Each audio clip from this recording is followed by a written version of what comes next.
Well, hello everyone. This is Dr. Ayleen, and this is Medicine Walk. And for those of you who are listening in on Blog Talk Radio, this is Healing House Radio. So I hope you got a lot out of last week's talk and the introduction to empathy.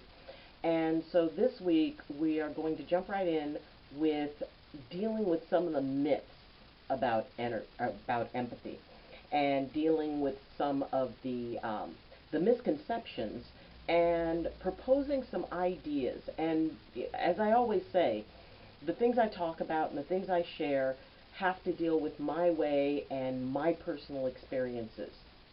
Your way and your personal experiences with empathy may be different, and frankly, I'd love to hear about them. So for the premiere of this episode, I am in the chat room right now live. So if you want to log into the chat room, for those of you who are on YouTube, if you want to log into the chat room, then you can ask me questions throughout the premiere episode. After that, please leave any questions or comments in the comments section. And for those of you who are on Blog Talk Radio, you can leave comments as well. And I also invite you to check out the YouTube channel, and the link is in the description for the Blog Talk Radio.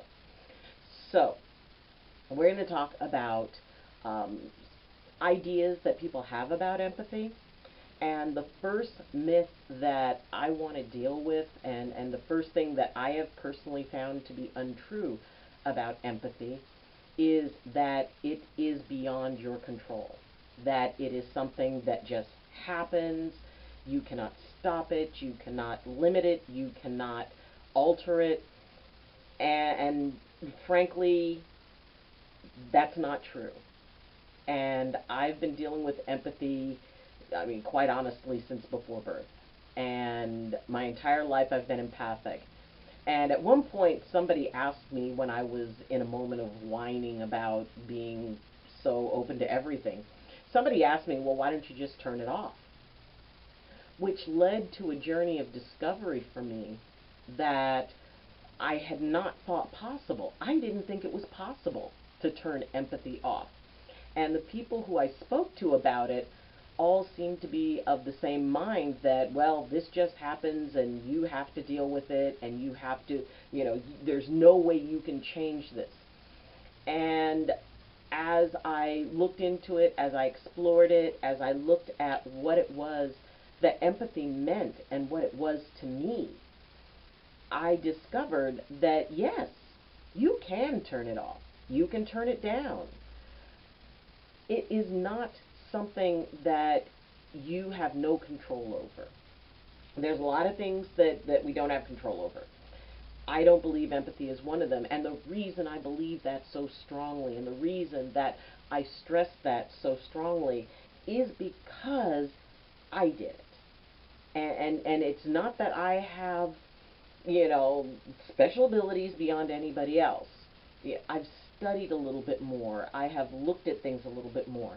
And for me, once I realized that empathy was in fact a choice, whether or not it was something I wanted to utilize in that moment, completely changed my relationship with it. It completely changed. Up until that point, I kind of viewed it as, in some ways a significant burden to me. And growing up, it was a definite burden. It set me apart. It made me feel different. It made me feel crazy. People, it's like, well, why are you so upset? This isn't happening to you. And because of, and anybody who grew up empathic, remembers being called, it's like, oh, well, you're just overly dramatic, or you have too much imagination, or all you're doing is you want attention.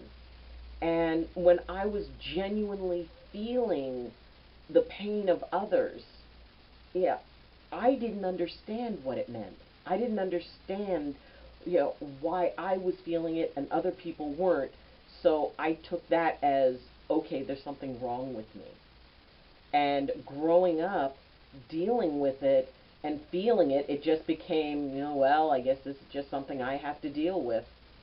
And as I started working with people, even when I was young, and I realized, hey, I could take part of this person's problem into myself, remove it from them, and even though then it was something that burdened me and made me feel bad, at least I could help somebody else. So then it became, it's like, well, this is my gift, and my gift is to make myself more unhappy or myself more burdened in order to lighten the burden of others. So it's, it kind of goes into that martyr place. So, I've had a very long and interesting relationship with empathy. But at the point when the possibility came through the question, why don't you just turn it off? That opened up a possibility that, can I just turn it off? So yes, and yes, we will be talking about that, and managing empathy. But right now, I just really want to stress that this doesn't have to be, an absolute in your life if you don't choose it to be. Now, I know there are people who, for whatever reason, just want to flow with it. Maybe they feel that that's what they have to do as a healer. Maybe it allows them to, have excuses not to go into certain situations. It's like, well, I'm empathic, so that's too difficult a situation for me to be in. So it does give you permission to avoid certain things. So the idea that, well, considering empathy like any other tool that you would use, whether it's an energetic healing modality, whether or not it's a particular form of prayer, there's a point when it's initiated. And it's initiated because there is an idea that it somehow serves that situation. But there's a point when it's turned on. For Reiki, there's a point when you call it in and, you do the work, or for any other energetic healing. There is that point of initiation of the energy.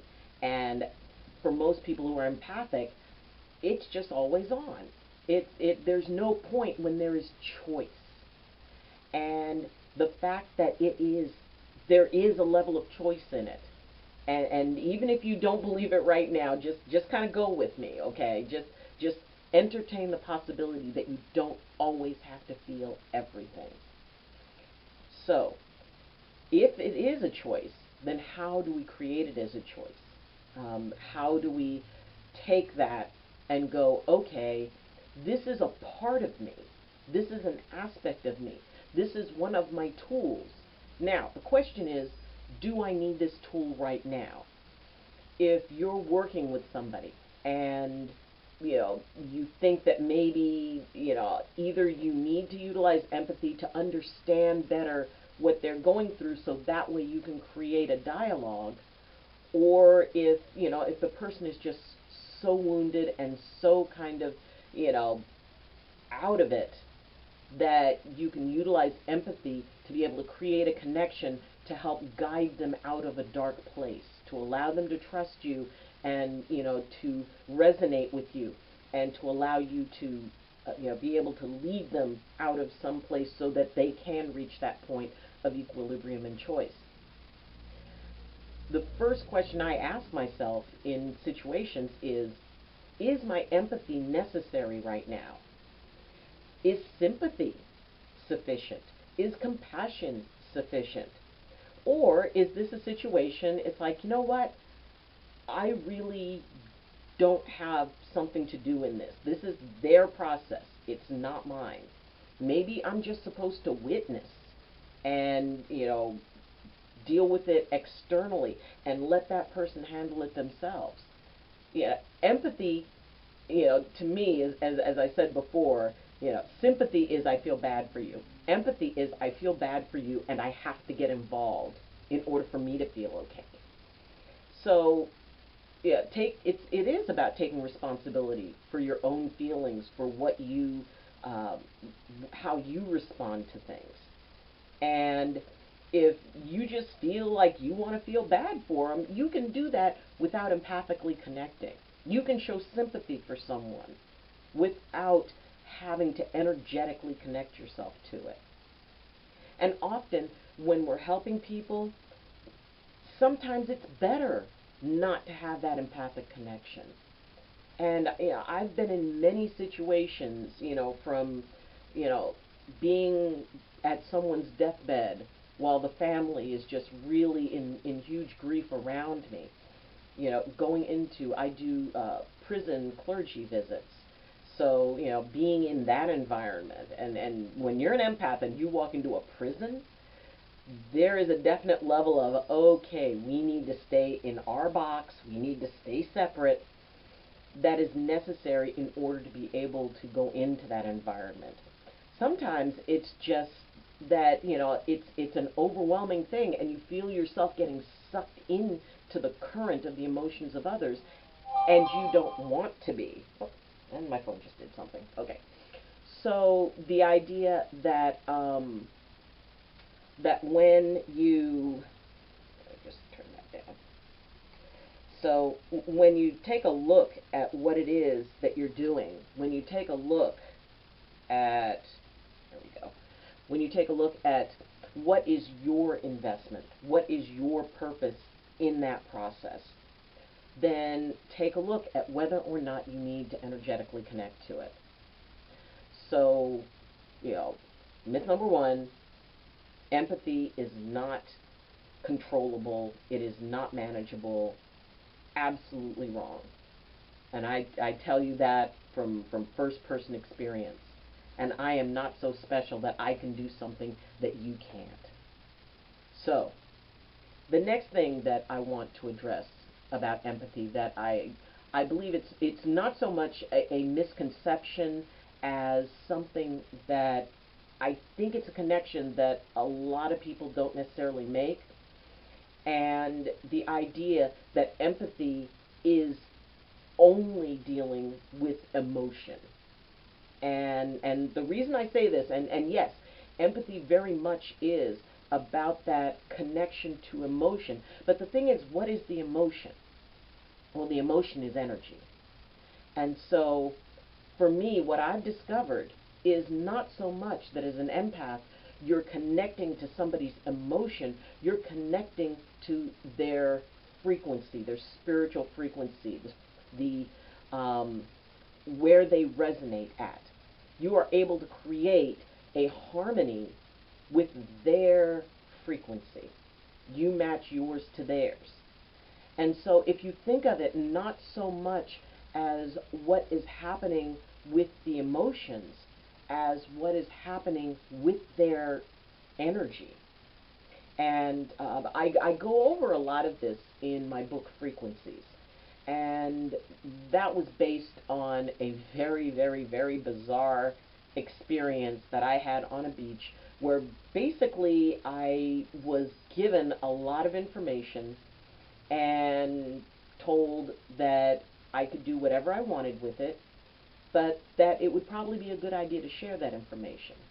And it talked about how we resonate with one another, how someone else's frequency can either work to harmonize ours or create dissonance, and how our emotional state and how our life experiences and the stories we create around it, how that can affect our ability to resonate with others, as well as resonate with basically the frequency of everything, whether you define it as God, the universe, however you want to do that. We can resonate at that, and we do. It's our natural inclination to want to resonate to that. And there are things that prevent that. So there'll be a link for the book and in the description. So I encourage you to look into it. So anyway, when we talk about matching the emotions and being able to resonate with that emotion, you're resonating. It's sort of like dialing in a radio. And it may be that somebody has their energy, their emotion, because each emotion has its own little separate frequency. And maybe, if you're around somebody who's angry, even if they're not saying anything, there's a vibe that they give off that is very clearly angry. You could have somebody who is, in a moment of bliss, And even if they don't say anything, there's, something about their energy that is happy, that's joyous, that, it's like they have this wonderful secret that they're not sharing, but you can feel it in them.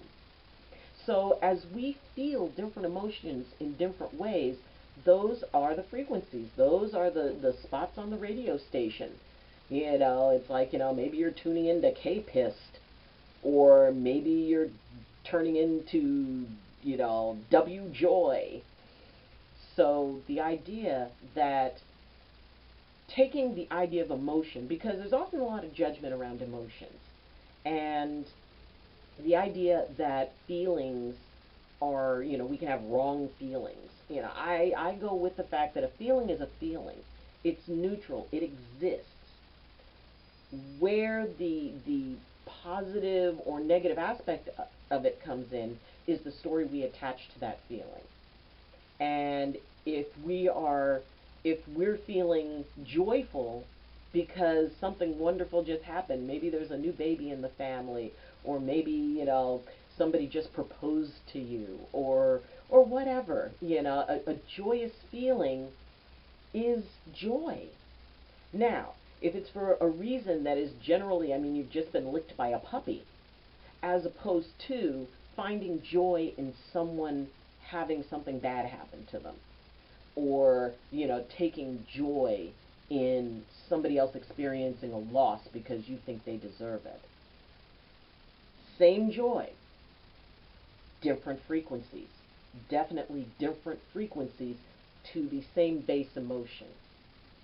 So if you look at it that, the joy from something wonderful and loving happening versus the joy of, oh yeah, stick it to them. Those are two different things. They will affect the person in the same way, but they will each feel differently. And that's that difference in frequency. You could have like a musical pitch. You could have like a note, a C. There's middle C, and there's, upper range C, a C in an upper octave or C in a lower octave. So these are different. These notes, even though they have the same name, they have a different sound to them. They have a different resonance.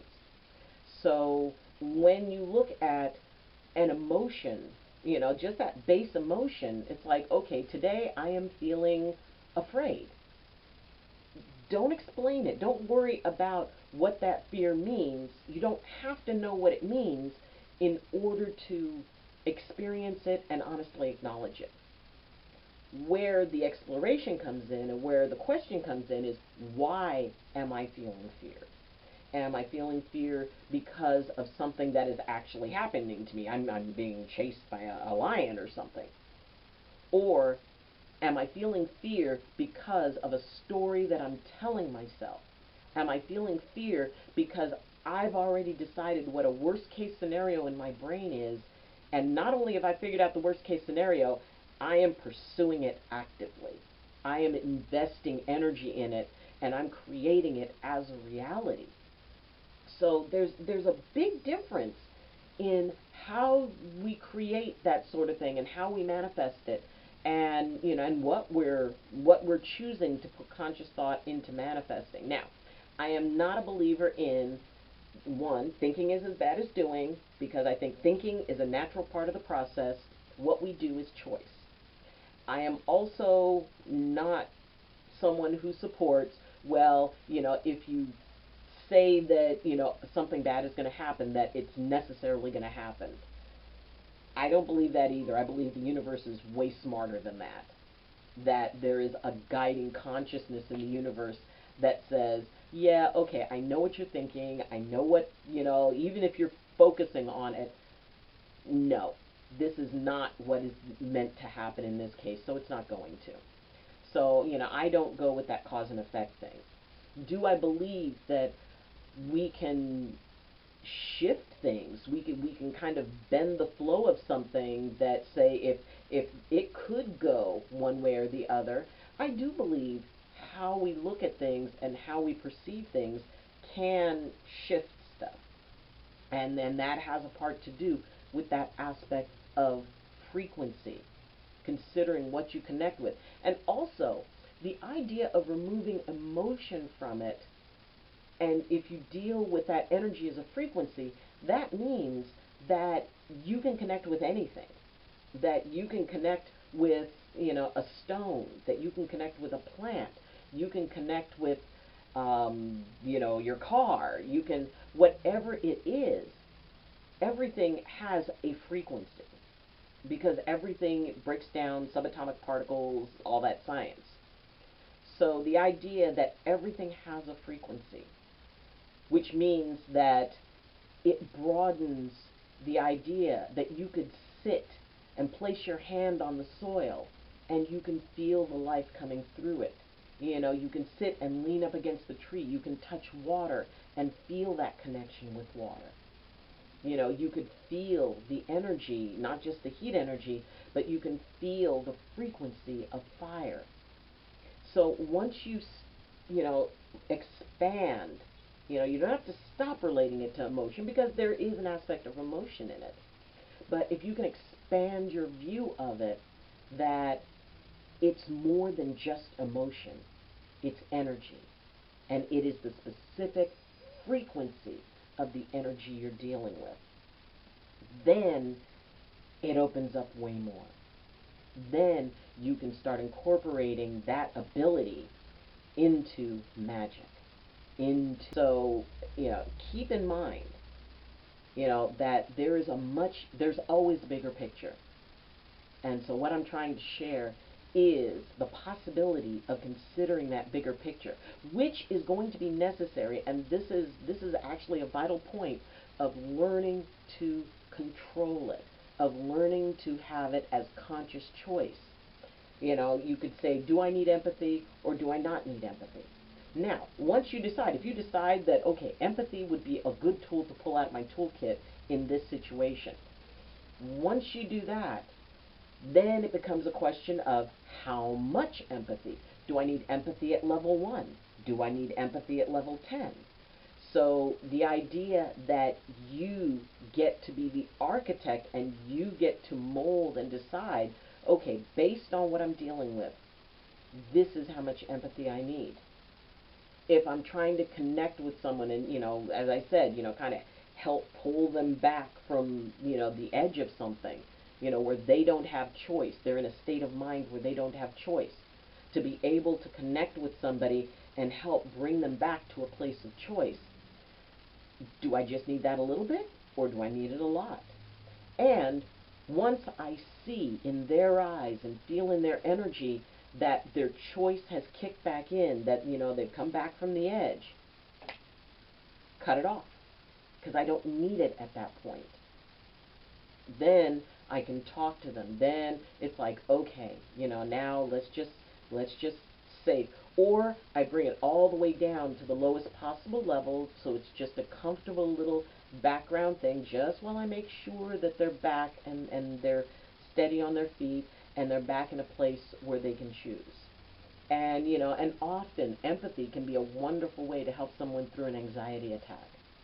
You can't just tell them not to be anxious. And you can't just barrel in and try to force them empathically to not be anxious. It has to be an invitation. And, yes, there are those who can transmit, and we are going to, talk about transmitting, because that's the third myth I want to debunk, is that empathy is only for receiving. Empathy is about transmitting as well. And for those who learn how to do it, for those who are adept or have, kind of an instinctive thing, yes, you can project empathy. Where, the normal flow would be, I feel what that person feels as if it is my own feeling. When you reverse that flow and create an intention around it, then that means that person will feel what I feel or what I choose them to feel as if it's their own feeling. And this can be a very, very, very slippery slope to go down. It takes a lot of maturity to know how to utilize that in a way that does not strip someone of their free will.